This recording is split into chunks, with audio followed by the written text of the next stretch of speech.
आज हम बात करेंगे मॉलिक्यूलर स्ट्रक्चर ऑफ बायोमेम्ब्रेन्स के बारे में।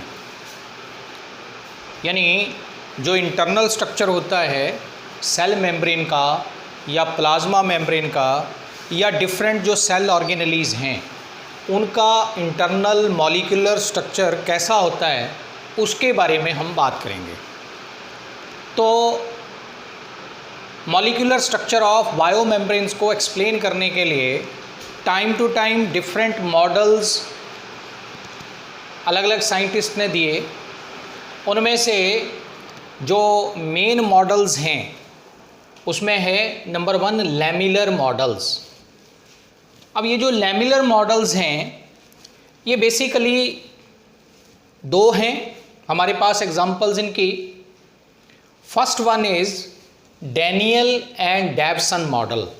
डैनियल एंड डैप्सन मॉडल, ये मॉडल 1934 में डैनियली एंड डैप्सन इन दो साइंटिस्ट ने दिया था to explain the internal structure of biomembranes. And according to their model each biomembrane is composed of 3 different layers. और वो 3 डिफरेंट लेयर्स कौन सी हैं? There is a bilayer of phospholipid. जैसे ये एक फास्फोलिपिड की लेयर है और ये दूसरी लेयर है, यानी बाई लेयर होगी, यानी डबल लेयर होगी फास्फोलिपिड्स की। So there is a bilayer of phospholipids sandwiched in between the 2 monolayers of proteins। यानी सेंटर में या बीच में 2 लेयर्स हैं फास्फोलिपिड की और उसके दोनों साइड के ऊपर यानी on either side of bilayer of phospholipid there are monolayers of proteins. जैसे ये एक प्रोटीन की कवरिंग है, ये एक प्रोटीन की कवरिंग है, यानी ये एक प्रोटीन की लेयर, ये एक प्रोटीन की layer, and in between the 2 protein layers there is a bilayer of phospholipids. अगर एक फास्फोलिपिड का स्ट्रक्चर देखें तो इसने फिर आगे क्या बोला कि ये जो बाई लेयर ऑफ फास्फोलिपिड है उसमें जो इनकी टेल एंड हैं जो कि हाइड्रोफोबिक हैं, हाइड्रोफोबिक टेल एंड्स जो हैं they are toward each other, whereas the head regions, ये हेड रीजन है। अगर मैं ये एक फास्फोलिपिड का स्ट्रक्चर एक्सप्लेन करूं तो in each phospholipid molecule there is a head region and a tail region. ये जो है ये टेल रीजन है और ये हेड रीजन है। तो हेड रीजन जो हैं वो towards the monolayers of proteins हैं, whereas the tail regions of both the layers are toward each other, एक दूसरे की तरफ है। तो हाइड्रोफिलिक हेड्स जो हैं ये बाहर की तरफ हैं, यानी वाटर अट्रैक्टिंग हेड्स जो हैं, क्योंकि ये ग्लिसरॉल के बने होते हैं, अल्कोहल के बने होते हैं, इसलिए ये हाइड्रोफिलिक हैं। तो ये हैं टुवार्ड्स दी प्रोटीन लेयर और टेल्स जो हैं वो एक दूसरे की तरफ है। और इनके दोनों साइड के ऊपर क्या हैं? मोनोलेयर्स ऑफ प्रोटीन्स। ये जो प्रोटीन्स की मोनोलेयर्स हैं बेसिकली ये कैसी हैं? ये ग्लोबुलर प्रोटीन्स हैं, यानी शेप वाइज अगर देखा जाए तो ये ग्लोबुलर काइंड की प्रोटीन्स हैं विद अल्फा कॉन्फ़िगरेशन। देखो प्रोटीन का जब हम स्ट्रक्चर्स पढ़ते हैं, प्रोटीन के स्ट्रक्चर्स, तो according to their complexity in their structures, alpha, beta, then tertiary structure, quaternary structure, यानी प्राइमरी, सेकेंडरी, टर्शरी, क्वाटरनरी, ऐसे जो है depending upon the complexity different configurations होती हैं प्रोटीन्स की। तो इसमें ये जो प्रोटीन्स हैं ये ग्लोबुलर नेचर की हैं और विद अल्फा कॉन्फ़िगरेशन हैं, ऐसा डैनियल और डैप्सन के मॉडल में कहा गया। ठीक है। फिर ये फास्फोलिपिड की जो बाइलेयर है, इसमें फास्फोलिपिड आपस में अटैच्ड रहते हैं with the help of van der Waals forces, with the help of weak van der Waals forces, और इनके आइदर साइड के ऊपर ये मोनोलेयर्स ऑफ ग्लोबुलर प्रोटीन्स होती हैं विद अल्फा कॉन्फ़िगरेशन। तो ये मॉडल दिया था फर्स्ट लेमिलर मॉडल। लेमिना का मीन लेयर होता है, तो यहाँ पे क्या है, 3 डिफरेंट लेयर्स हैं, बीच में फास्फोलिपिड की बाइलेयर और आइदर साइड के ऊपर मोनोलेयर्स ऑफ प्रोटीन्स। तो इसलिए इसको लेमिलर मॉडल की कैटेगरी में रखा गया, जो डैनियल एंड डैप्सन ने दिया। सैंडविच मॉडल भी इसको बोल देते हैं। नेक्स्ट है यूनिट मेम्ब्रेन कॉन्सेप्ट या unit membrane model. This was given by Robertson in 1959 and it is the modified version of Danielli and Davson model. ये उसकी मॉडिफिकेशन ही है जस्ट। और इसमें भी क्या कहा गया, इसमें भी यही सेम चीज कि सेंटर में एक बाइलेयर है फास्फोलिपिड की और उसके दोनों साइड के ऊपर क्या है, मोनोलेयर्स ऑफ प्रोटीन्स हैं। लेकिन साथ में इसने एक बात और बोल दी रॉबर्टसन के मॉडल में कि ये जो थिकनेस होती है बायोमेम्ब्रेन की, ये total 35 Armstrong, 20 Armstrong plus 20 Armstrong, यानी टोटल 75 आर्मस्ट्रॉन्ग जो है वो बायोमेम्ब्रेन्स की या किसी भी प्लाज्मा मेम्ब्रेन की, सेल ऑर्गेनेली की मेम्ब्रेन की 75 आर्मस्ट्रॉन्ग होती है, जिसमें से ये बीच में जो फास्फोलिपिड की बाइलेयर है it is of 35 Armstrong and each monolayer of protein is of thickness 20 Armstrong. इनकी थिकनेस कितनी है 20 और इसकी कितनी है 35 आर्मस्ट्रॉन्ग। तो इन टोटलिटी ये 75 आर्मस्ट्रॉन्ग थिकनेस की होती है। ये बात इसने बोली। प्लस ये जो मोनोलेयर्स ऑफ प्रोटीन्स हैं इनमें क्या है, बीटा कॉन्फ़िगरेशन होती है। उसमें क्या था, प्रोटीन्स जो ग्लोबुलर नेचर की थी उनकी अल्फा कॉन्फ़िगरेशन थी, इसमें कैसी है, बीटा कॉन्फ़िगरेशन है। ये डिफरेंस है दोनों में। तो ये दोनों जो हैं इनको हम लेमिलर मॉडल्स की कैटेगरी में रखते हैं। लेकिन इन दोनों ही मॉडल्स की कुछ ड्रॉबैक्स हैं जिनके चलते इनको डिस्कार्ड कर दिया गया। और वो ड्रॉबैक्स क्या हैं, दोनों के कंबाइंड में बात कर रहा हूं। इन दोनों में ही प्रोटीन एंड लिपिड रेशो कितनी होती है उसके बारे में कोई बात नहीं की गई।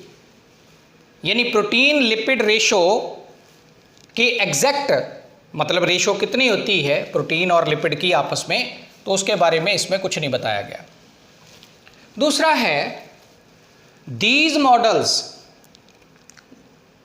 Did not say anything about the active transport of substances through these membranes, कि वो एक्टिव ट्रांसपोर्ट का जो मेथड है वो कैसे ऑपरेट होता है, यानी लो कंसंट्रेशन से हाई कंसंट्रेशन की तरफ सब्सटेंसेस की मूवमेंट कैसे होती है एक्टिवली, उसके बारे में इन दोनों में कोई बात नहीं की गई।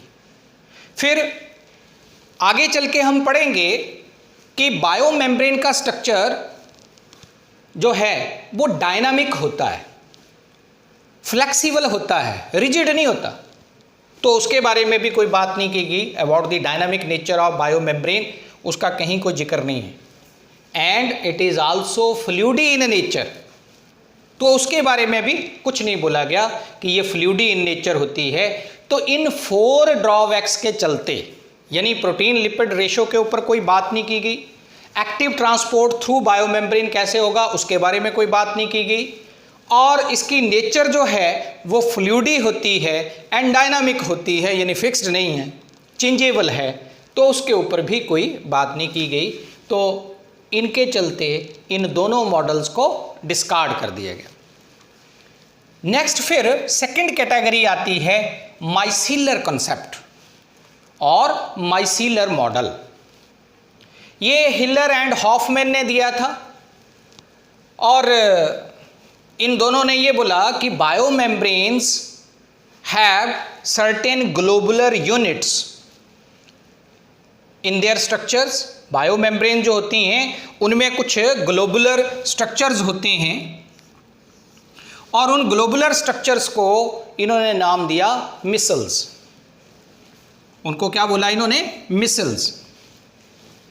यानी throughout the structure of biomembrane there are certain globular core units which are made up of phospholipids, जो कि फास्फोलिपिड की बनी होंगी। और इन कोर मॉलिक्यूल्स को, ग्लोबुलर कोर मॉलिक्यूल्स को क्या नाम दिया? मिसल्स। जैसे ये एक मिसल है, ये भी एक मिसल है, जिसमें कि काफ़ी सारे ये फास्फोलिपिड के मॉलिक्यूल आपस में अरेंज्ड हैं ग्लोबुलर मैनर में, जिनके टेल रीजन एक दूसरे की तरफ हैं, सेंटर की तरफ मिसल के लाई कर रहे हैं, और जो ग्लोबुलर राउंडेड इनके जो हेड रीजन हैं हर एक फास्फोलिपिड मॉलिक्यूल के, वो बाहर की तरफ प्रोजेक्ट कर रहे हैं लाइक दी सन रेज। तो ये मिसल्स जो हैं इनका जो है वो कोर होता है। बायोमेम्ब्रेन का जो कोर पोर्शन है वो बना हुआ है इन ग्लोबुलर स्ट्रक्चर्स का, जिन्हें नाम दिया मिसल्स। और इनके बाहर ये क्या प्रेजेंट है? ये है प्रोटीन लेयर्स। तो इनके आउटर मार्जिन के ऊपर मिसल्स के क्या प्रेजेंट हैं? प्रोटीन्स प्रेजेंट हैं। और इनके बीच में जो ये गैप्स हैं, ये जैसे एडजेसेंट मिसल्स के बीच में ये गैप्स हैं, ये मटेरियल के एक्सचेंज में रोल प्ले करते हैं, यानी जस्ट लाइक दी पोर्स ये काम करते हैं। तो ये माइसीलर मॉडल का जो कंसेप्ट था उसके मुताबिक इंटरनल स्ट्रक्चर बायोमेम्ब्रेन्स का कैसा होता है उसके बारे में बात हुई। लेकिन इसके भी लगभग वही ड्रॉबैक्स थे कि इसमें भी डायनामिक नेचर ऑफ बायोमेम्ब्रेन की या फ्लूइडी नेचर ऑफ बायोमेम्ब्रेन की कोई बात नहीं की गई, इसलिए इसको भी डिस्कार्ड कर दिया गया। जो मोस्ट एक्सेप्टेबल मॉडल आता है, मोस्ट फेवरेबल मॉडल जो आता है, जिसको आज हम मानते हैं और जो सबसे बेटर वे में एक्सप्लेन कर पाता है बायोमेम्ब्रेन का structure, that is fluid mosaic model. Fluid mosaic model जो कि 1972 में सिंगर एंड निकोलसन इन दो लोगों ने दिया था, इसलिए इसे हम सिंगर एंड निकोलसन मॉडल भी बोल देते हैं। और इस मॉडल के मुताबिक जो प्लाज्मा मेम्ब्रेन है उसका स्ट्रक्चर जो है वो डायनामिक होता है, और प्लाज्मा मेम्ब्रेन जो है वो क्वासी फ्लूइड नेचर की होती है। ये वर्ड इस्तेमाल किया इन्होंने, क्वासी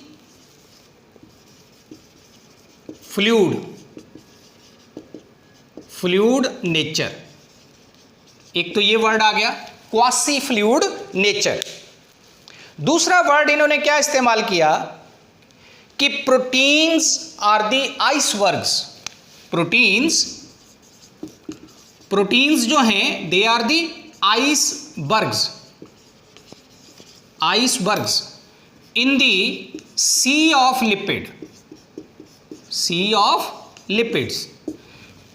इसका मतलब क्या हुआ कि जो प्लाज्मा मेम्ब्रेन है या बायोमेम्ब्रेन्स हैं वो मेनली तो बनी हुई है किसकी? यानी अगर मैं किसी सी की बात करूं, ओशंस की बात करूं, तो उसमें मेजॉरिटी जो है रीजन वो उसमें क्या है? पानी है। तो ऐसे ही अगर हम बायोमेम्ब्रेन का स्ट्रक्चर देखें तो उसमें जो मैक्सिमम कंपोजिशन है वो लिपिड की है। तो लिपिड का जो सी है उसमें जगह जगह पर प्रोटीन्स जो हैं वो प्रेजेंट हैं लाइक दी स्मॉल आइसबर्ग्स। तो प्रोटीन्स कम क्वांटिटी में है और लिपिड जो है वो ज़्यादा क्वांटिटी में है। तो in the sea of lipids proteins are the icebergs. और प्लाज्मा मेम्ब्रेन की नेचर कैसी है? तो वो क्वासी फ्लूइड नेचर है, ये इस मॉडल के मुताबिक बोला। प्लस साथ में ये बात भी आई कि there is the presence of oligosaccharide either in the form of glycoproteins और in the form of glycolipids. Diagrammatically थोड़ा सा मैं ये बता देता हूं।